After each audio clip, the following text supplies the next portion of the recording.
Hello, Meoni here. Welcome back to another video looking at patch 7.4.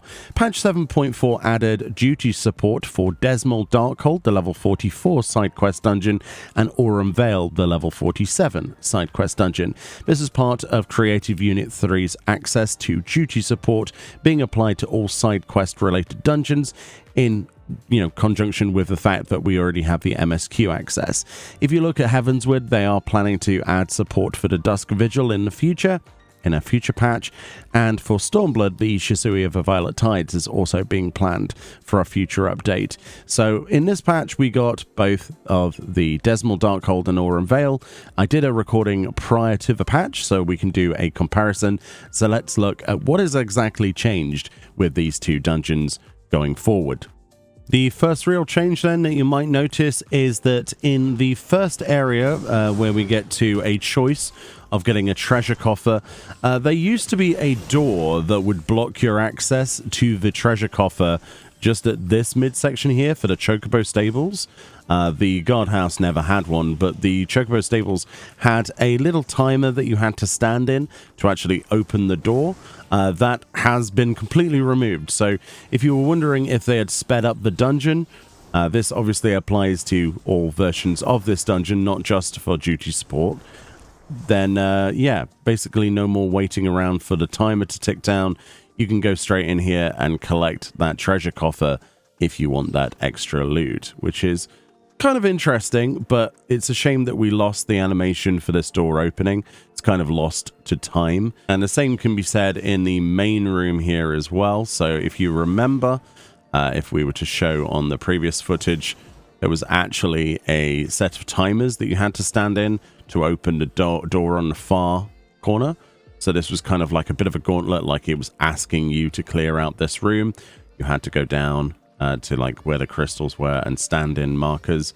That is also gone, so you can just technically pull all of the monsters if you trust your healer, because the door is already open. And that obviously leads to the first boss, which now is in its own separate room, which is a completely different room. And the significance of this change as well is that the all-seeing eye no longer patrols around. So, previously the all-seeing eye was something that you had to avoid. It wouldn't be targetable for the most part, or at least it was immune because it wasn't standing on purple ground, right? That was the gimmick with that. So it was kind of haunting around until you opened the doors, but it could still do quite a lot of AoE damage, which was rather annoying, but still part of the dungeon. Now, as you can see, it just simply has been, put into the Grand Hall, and you no longer have to deal with that. The fight itself then, aside from the room being completely different, there are no longer crystals with purple markers on them. You still have the AoEs in lines, but yeah, just not having to fight it on specific ground. It's no longer immune, but it does have some new abilities. For example, look, we've got Void Matter, so obviously things were going off in a certain order, so we would go out to avoid that AoE damage, as opposed to, the puddles on the floor. So, yeah, there have been some significant changes to this, and honestly, it is a whole lot more simple. I kind of like the idea of them dragging the boss onto areas of, like, purple ground to make it, actually attackable. This just feels like a tank and spank fight now. I mean, it always was, but there's less of a gimmick. It's just a very forgettable boss in comparison to the previous version, or at least that's how I feel about it. The only thing that's kind of like cool is the Void Matter ability, where you pay attention to where things went off and then move. So at least they've added something, but I think they've taken quite a lot away from this. Just for the simple fact that if you are running with a duty support tank, for example, is it really going to know how to drag a boss around? And those are the limitations that we are bending to now, right? Everything has to conform to that with it having AI access. The next section is actually largely the same. Surprisingly, we have the exploding crystals still with the AoEs to avoid. And it looks like they haven't cut down the amount of monsters either, which is, yeah, largely unchanged, which is good. But yeah, as you'll see, all of the doors are now open regardless of where they are, so there's not any timers to stand in. This room then with the second boss is still a pit where you have to wait for the enemy to appear.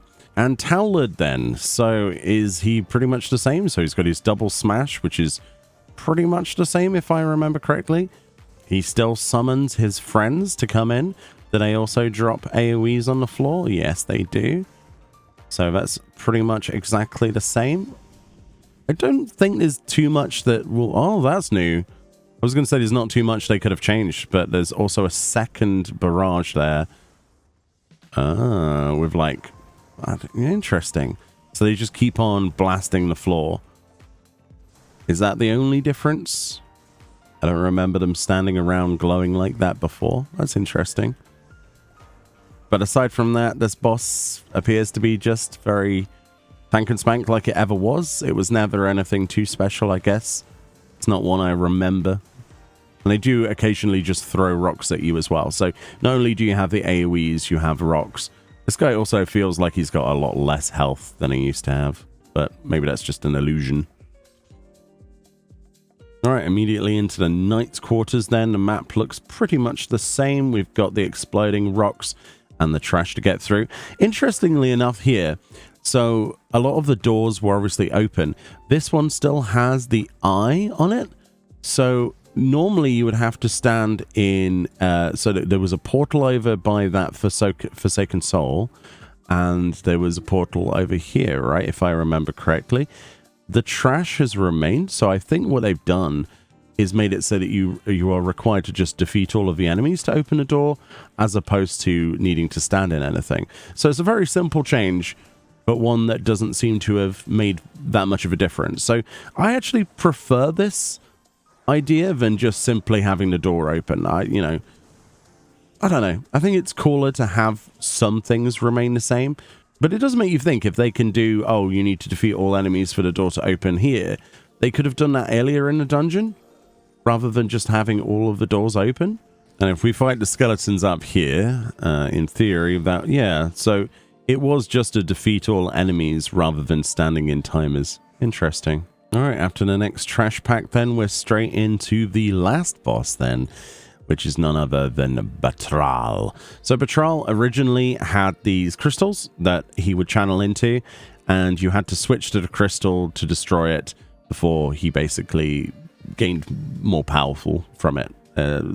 It's a fight on boss, fight crystal, fight boss, that kind of thing. So has anything changed? Okay, Grim Halo, so big, large AoE. Big swipe. Okay. Alright, so he's targeting a crystal and becomes invincible. Oh, look, and the AI knows to switch to the crystal. That's interesting. I didn't think that it would be capable of making that decision, personally. Out of all of the things where target switching, is something they've either removed or homogenized in previous dungeons when they've added duty support, it is surprising to see they're capable of going, this target is immune, target this instead. So maybe things are advancing, maybe things are increasing. Aside from that, he looks fairly lackluster as he used to be, fairly basic.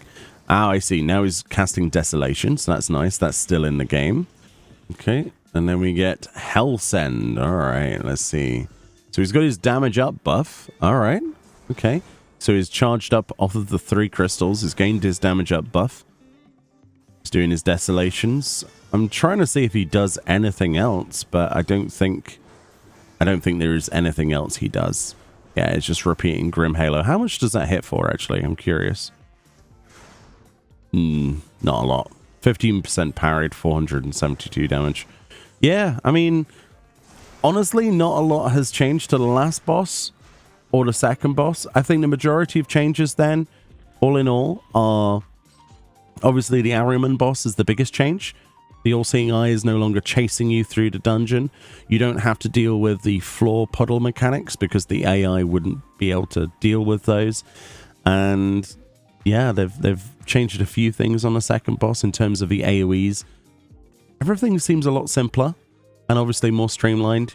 The timers have completely gone, which is quite surprising, but at the same time, not really that surprising because AI aren't going to know how to stand in the portals, and also it was making the dungeon a lot slower for no reason. So yeah, Dzemael Darkhold is a lot quicker in terms of a run now if you get this in your roulettes. And yeah, you'll have to let me know what you think of these changes. Let's move on to Aurum Vale. All right, Aurum Vale then. The very name of this dungeon sometimes instills people with fear for some reason. I quite like Aurum Vale. Is that an unpopular opinion? Let's see what has changed then. One thing to note actually in this first room, I just noticed it on that first monster. Let's say we aggro this Nyx. In the original, the Nyx's first initial move was to tongue snap you to their position. As you can see, the Nyx is not even, it even reset if I pulled it back. So, wow, that's quite surprising. That was the most annoying thing about this trash area. Does he even do? He does like the spit attack. Does he even do the suck anymore? Like, I'm going quite far away and he hasn't used it once. Yeah, I guess they got rid of the pull mechanic, or at the very least, he doesn't do it immediately. Quite a big nerf then for this first room, even though the mobs seem to be the same amount, as far as I can tell. The other thing in the original was these vents used to do damage to you if you stood in them. Does it still do damage? Yep, they're just cosmetic now. So before, the vents did damage to you if you stood on them like this when they erupted. But I guess that's gone now. Huh. At least you can still run through all of this stuff and pull the boss if you wanted to at the same time. That has not changed. It's not like there's a wall that's needed to be cleared. But of course, you know, unless you're doing with some significant confidence, you might want to not pull everything and the boss at the same time. All right, the first boss of Aurum Vale, the Locksmith. What has changed then? Let's see. So we've still got the Morbol fruit on the floor, which is to cleanse our poison debuff. 100 lashings. Did that always have a cast bar? That is the question. Okay, so we've got our first debuff, which is going to start stacking of gold lung. There's gold dust as well. Let's stand in gold dust. All right. So quite a lot of damage. And something I didn't immediately realize the first time I went through here, the NPCs, as soon as they realize they have a stack, they're running over to a Morbol fruit to actually cleanse. So the AI knows how to cleanse their own debuffs, which is pretty cool. Like, why is the Thaumaturge tanking? Ah, yes.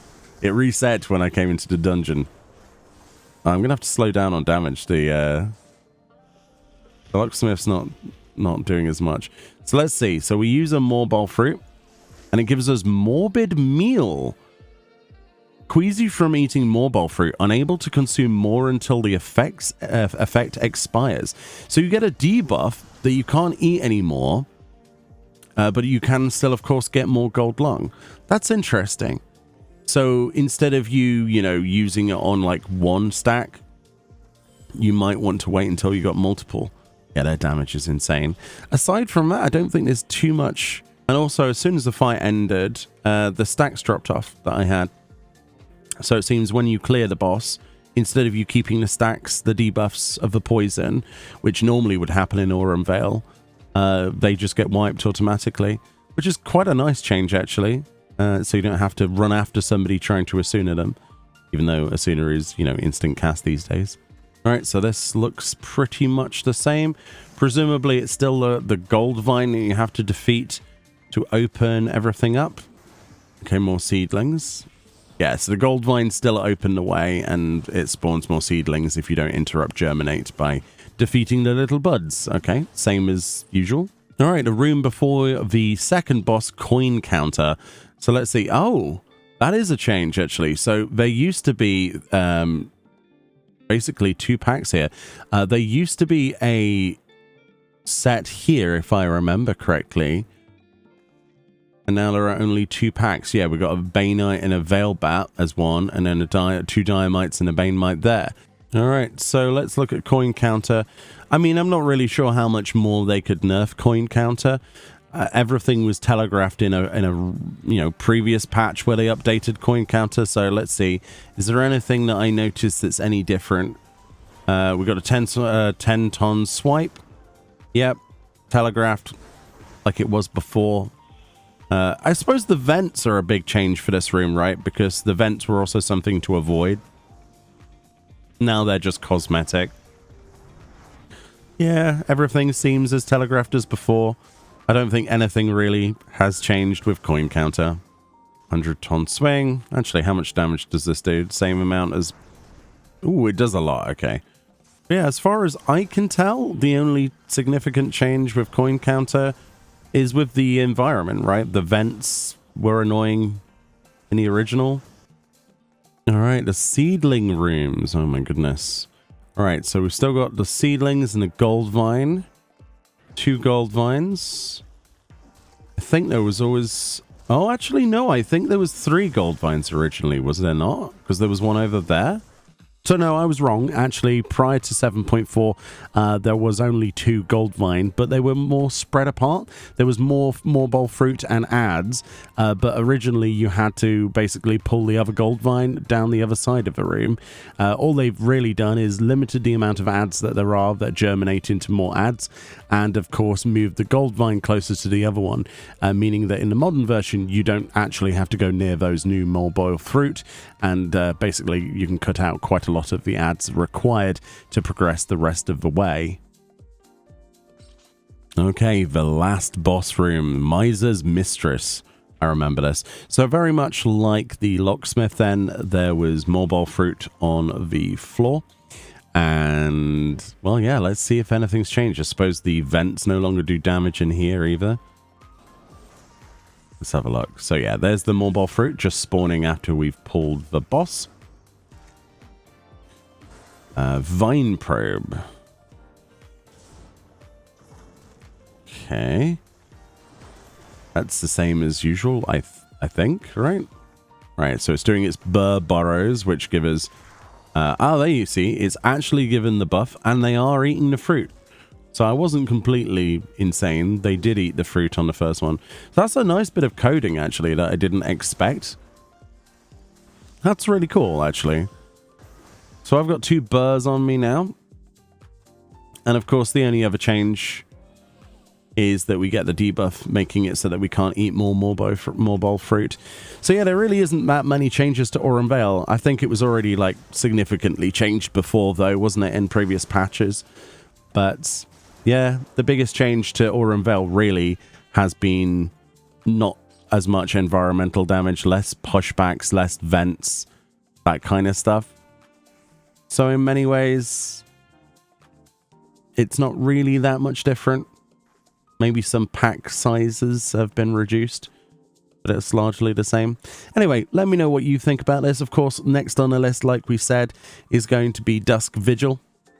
So presumably that's in patch 7.5. And they might also do the Shisui of the Violet Tides in 7.5 as well. And I think then that will be done. With their plans to add duty support to pretty much everything, and then you'll be able to solo run these, and if you're a new player you won't have to really group up with people until you get to the alliance raids, as far as I can tell. So I wonder what they're going to do next. Are they going to do alliance raid duty support? That's the question, isn't it? Anyway, let me know what you think about these changes. I think most of them are largely unnecessary, aside from the fact for enabling the NPCs to be able to do their job. But again, these changes apply to all versions of these 2 dungeons, even in your roulettes when you find them. So yeah, interesting. Much love, and I'll see you all next time. Bye-bye.